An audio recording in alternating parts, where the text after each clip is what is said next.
back out into the racing and out of the motocross track in the forest, around about 35 kilometers into the loop.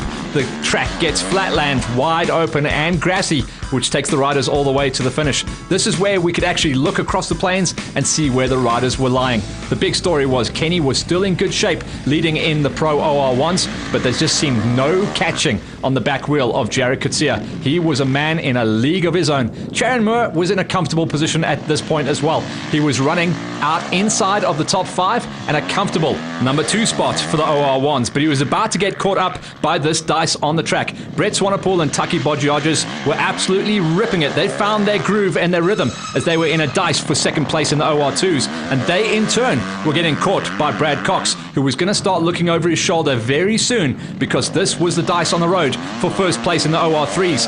Cox was slowly getting caught by Cocker. That was one to watch out for. Ian Rawle, the brawler, had come through, and amazingly it took him almost half the race to make the pass on the leading high score 125 that was still Matty Wilson. Third place and a return to form for the previously injured JC Nienaber.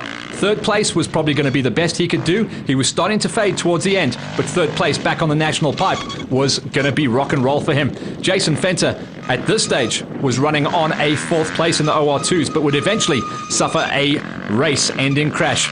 And then hanging on to a number 3 spot for the OR3s was Peltzer. At this point here, massive speed, and probably one of the only riders that actually was jumping through the little river in the mud there was Jazz Coetzee. He was extending off the front every single time, finding little bits of the track that were to his advantage. Even that section there, looks like Kenny lost around about 2 or 3 seconds just by playing the cautious role. Brett Swanepoel also coming in a little bit too hot, but finding the right track and then getting back on the pipe. He was charging his way up the order now.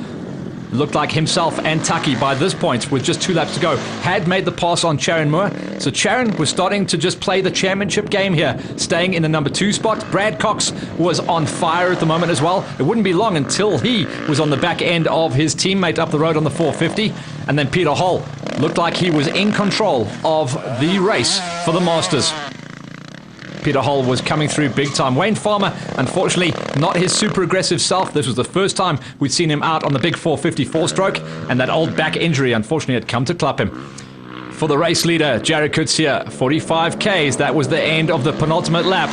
He would go through the pit stop one more time, and then it was going to be all about celebrations. Championship leader coming into this round for the 125s, Dylan Cox, was just not having a good day at the office, and he was going to be losing his championship lead. For the seniors, Hunter Simon, who has made the full switch across from the quads onto the bikes, was also in some good numbers. And it looked like Pepper may be able to challenge at this stage for a top 3. Marty Poole was going to be out there to challenge him, also racing in the Masters class. Marty, just one of those diesel engines that keeps on going. Racing in the club class OR2s, Dion van der Merwe, tagging his number 35 kilometer marker as the rest of the riders making a bit of a hash of the late river crossings on the dry riverbeds. Remember, for the clubbies, this would be a very long, tough day. They ran the exact same track as the national races, meaning it was a 45-kilometer loop, and they had 4 laps on the can. With that said, though, the majority of the clubbies only tagged a 2 or 3 lap racing format. 1 or 2 riders just ran out of gas completely, though. For Lincoln Lutz, the flatlands, but rocks on the flatlands for him, was making it look like the roof of Africa. If you're gonna make a mess, make sure the camera's there. Standard option. On the last lap then, and absolutely pinning it to win it, he was not gonna get caught. Every single lap after lap number 1, Jared Coetzee was absolutely gone, but Kenny was keeping his nose clean as well. He was in 2nd overall and leading in the OR1s, with 2nd place and 3rd overall going to Brett Swanepoel. Himself and Taki Bodgiodges were building pace throughout the race, and that was going to be 2nd and 3rd wrapped up in a bow. Championship points leader, 2nd on the day, will still keep him in the hunt, but he definitely lost some pace towards the end, was Charon Moore.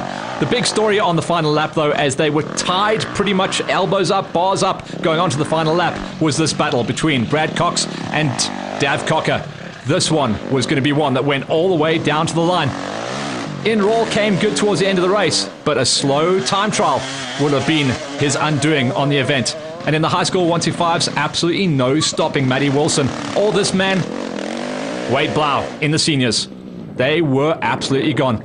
Some amazing shots watching the last couple of kilometers on the open flatlands with the wind absolutely howling. And Jared Coetzee was staring down the barrel of a massive overall win and an outright win in the OR2s to put him on top for the championship. It was going to be a nail-biter for the rest of the season as himself and this man, Brett Swanepoel, would go at it to try and decide the big #1 plate.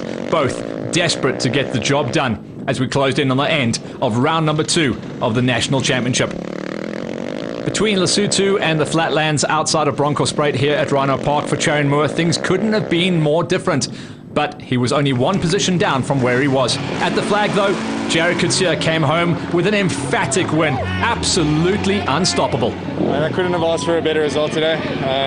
A long trip up from the Western Cape on Thursday night, sleep on the road, trying to last minute getting everything ready, and just coming out here and just doing the best that I can. And today it was good enough. So I'm really happy with the result, and I'm just happy to have my mom and dad with me and a team behind me. It's just incredible, I couldn't do this without them, and man, what a good way to start the season again.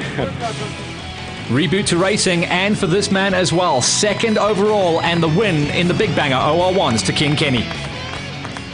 I wasn't meant to race this year. The doctor said I can't get back on a bike, so I'm just so happy for today. Lesotho was a tough one for me, so today I bounced back. I got first in OR1 and second overall. Well done to Jared, he was flying all day, I couldn't catch him.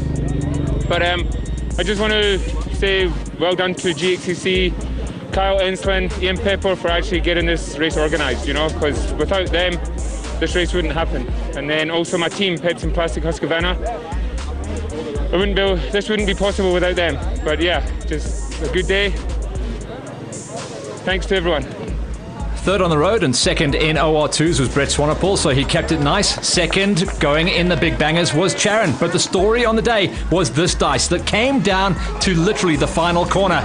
Just a pass put it all the way in the hands of Dav Cocker, and Brad Cox had to take the #2 spot after 400 Ks of racing. What a dice.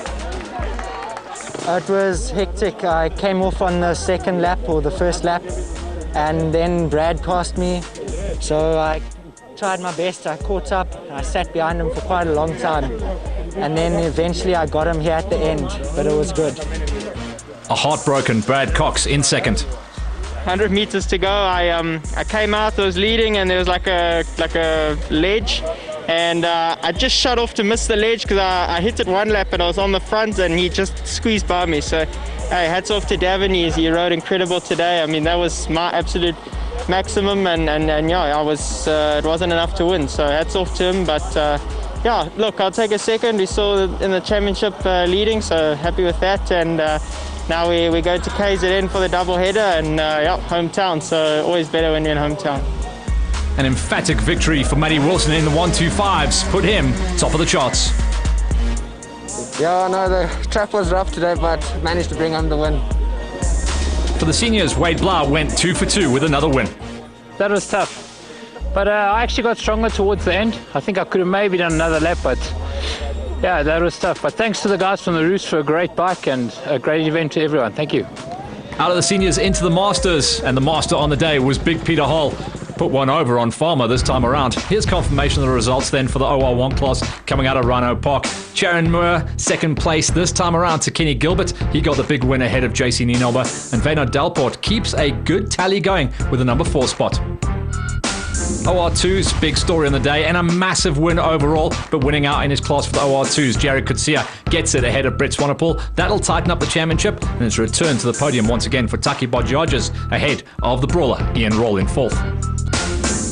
OR3 class that went down to the wire this time around.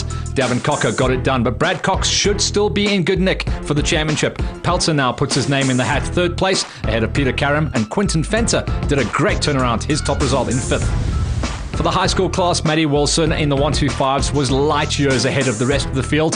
Dumal Duplessis also got his highest ever national finish, along with debutant Derek Karam, and Dylan Cox, round number 1 winner, didn't find the running good. He got 4th.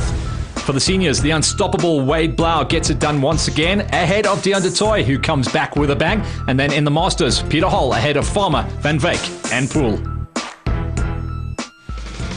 Amazing racing action here, proudly brought to you by Pepsi Plastics in association with Yamaha and KTM.